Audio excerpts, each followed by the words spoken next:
Lorsque nous rendons gloire à Jésus au travers des témoignages, nous élevons Jésus, nous magnifions Jésus. Et le fait de remercier, de magnifier Jésus, ça attire encore la grâce du ciel. Je vous donne cette image. Imaginez un parent qui vient avec un lot de cadeaux pour ses enfants. Il en a 2 ou 3. Et lorsqu'il leur donne le cadeau, le premier, il récupère le cadeau et puis il s'en va.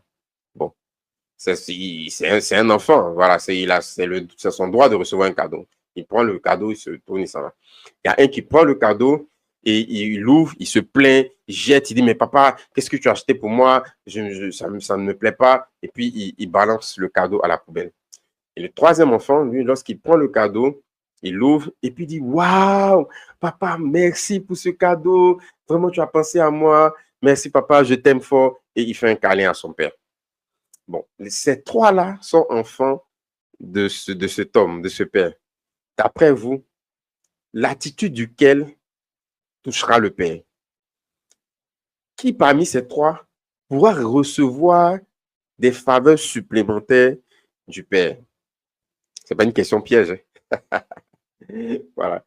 Je vais voir dans les commentaires. Parmi le premier frère, le deuxième ou le troisième, lequel recevra une grâce supplémentaire?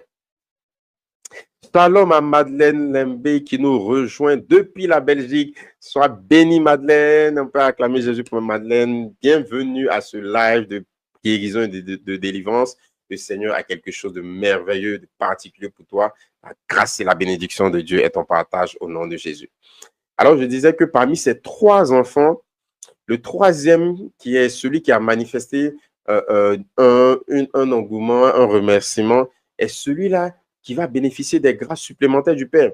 Le Père pourra dire, vraiment, il pourra être touché, puis dire, bon, d'accord, je t'ajoute encore tel cadeau dessus, ou tiens encore un billet pour ton argent de poche, ou bien pour une petite friandise, parce que cet enfant-ci a manifesté de la reconnaissance.